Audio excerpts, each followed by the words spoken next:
ጤና ይስጥልኝ። ብሩክታይት ክፍሌ ይባላለሁ። ይሄ ኢንላይትን ፖድካስት ነው።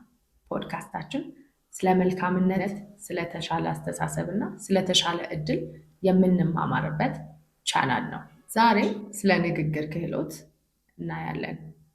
እስቲ ለመጨረሻ ጊዜ ሰዎች ንግግራችሁን ያላዳመጧችሁ ወይም ያላስጨረሳችሁ ጊዜ አስቡ።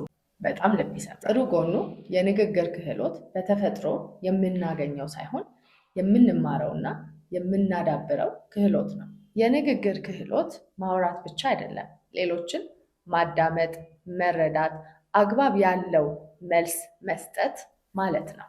ንግግር የምንችል ከሆነ አንደበተ ርቱዓኖች እንባላለን። ከሰዎች ጋር ያለን ቀረቤታ ይጨምራል።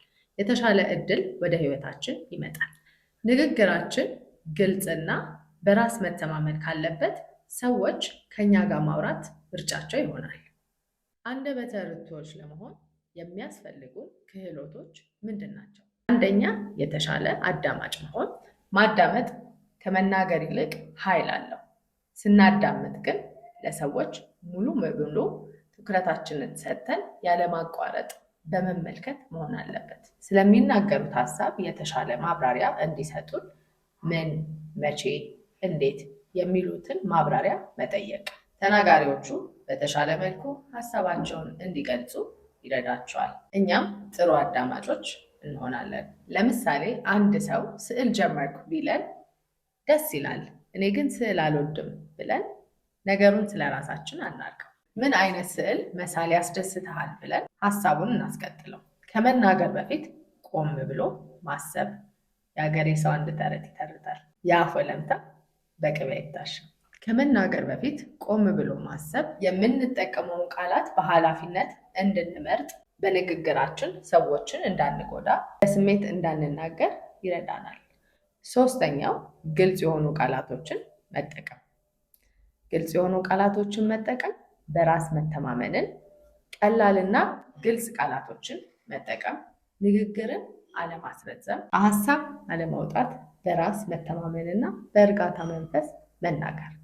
ለምሳሌ ኔልሰን ማንዴላ ከእስር ወጥተው ፕሬዝዳንት ሲሆኑ የተናገሩት ይቅርታ፣ ሰላም፣ አንድነት ብለው ህዝቡን አንድ አድርገዋል። ቀላል ቃል ግን ተጽዕኖን የሚፈጥር አካላዊ እንቅስቃሴ ከቃላት በላይ ይናገራል። ጥናቶች እንደሚያሳዩት አብዛኛውን ሽፋን የሚወስደው 97%ቱ የድምፃችን ቅላጼና የሰውነታችን የአካል እንቅስቃሴ ነው። 7%ቱ ብቻ ቃላታችንን ነው።